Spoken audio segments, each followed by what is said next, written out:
Olá e bem-vindos a esta exploração de uma das questões mais profundas da teologia. Nascemos bons, puros ou já chegamos a este mundo com uma marca, uma inclinação para o erro? Hoje vamos mergulhar a fundo na grande questão da inocência e da culpa desde o nascimento. E pensem bem, esta pergunta não é só teoria, pois não? A forma como a respondemos ao longo da história moldou sociedades, leis e até a forma como nos vemos a nós próprios. Será que somos como uma tela em branco, tal como o Adão antes da queda, ou já trazemos connosco o peso da culpa dos seus atos? Bem, durante séculos, a resposta que dominou grande parte do pensamento ocidental foi uma doutrina muito específica, o pecado original. Mas o que é que isto significa exatamente? E mais importante, de onde é que veio esta ideia? Ok, antes de avançarmos, temos de pôr os pontos nos is. Para percebermos as diferentes perspectivas, é absolutamente crucial entender primeiro o que significam os conceitos históricos que estão no centro de tudo isto. Então, a doutrina do pecado original, que foi formalizada principalmente por Santo Agostinho, lá no século V, defende algo bastante radical. A ideia que o pecado de Adão não foi apenas um erro dele. Não.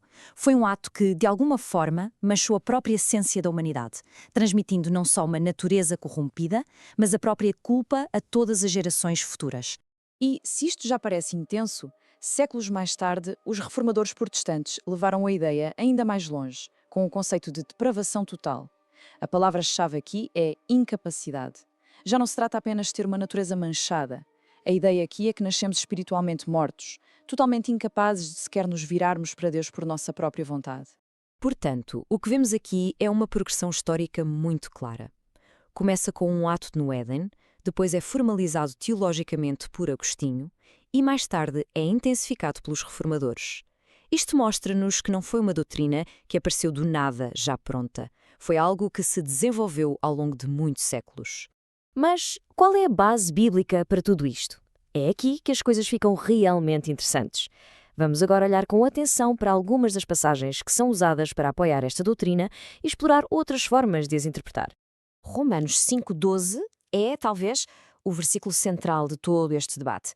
A leitura tradicional, que foi muito influenciada por uma tradução em latim que Agostinho usava, sugere que todos nós pecamos em Adão, quase como se estivéssemos legalmente presentes no seu ato.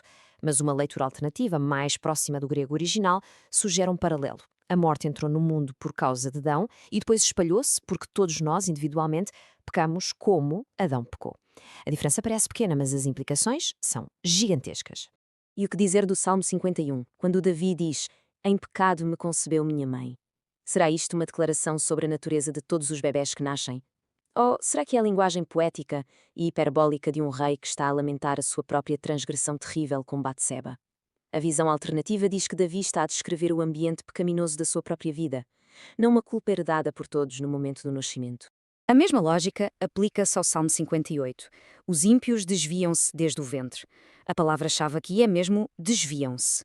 Ora, para uma pessoa se desviar, tem que ter começado num ponto diferente, certo? Tem que se ter desviado de alguma coisa, talvez de um estado de inocência.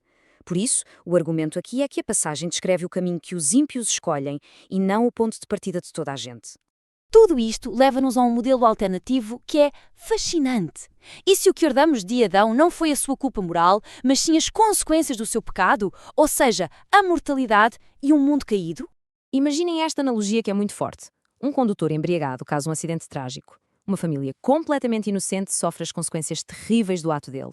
Herdam a dor, a perda, o trauma, o dano. Mas a pergunta é: herdam a culpa moral do condutor? Claro que não. A culpa é dele. Esta é a ideia central. A humanidade herdou de Adão um mundo fraturado e a mortalidade, as consequências, mas não a sua culpa. E em vez da ideia de uma natureza pecaminosa, o pensamento hebraico antigo oferece um conceito muito diferente, o Yetzer. Este refere-se aos nossos impulsos inatos, que existem tanto para o bem como para o mal. O ponto crucial é que estes impulsos, em si, não são pecaminosos. São, digamos, a matéria-prima da nossa natureza, uma força que temos a responsabilidade de dominar e de canalizar para o bem. Ok, tudo isto pode parecer um debate teológico muito abstrato, de outros tempos, mas, na verdade, as implicações práticas de cada visão são enormes.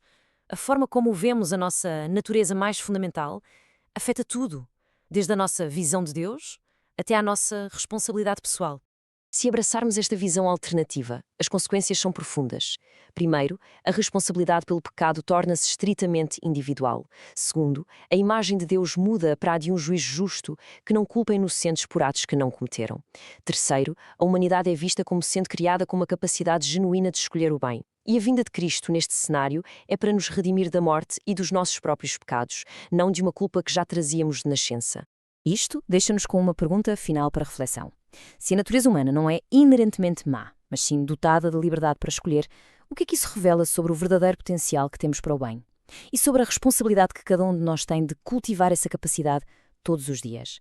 A resposta pode muito bem mudar a forma como vemos a nossa própria existência.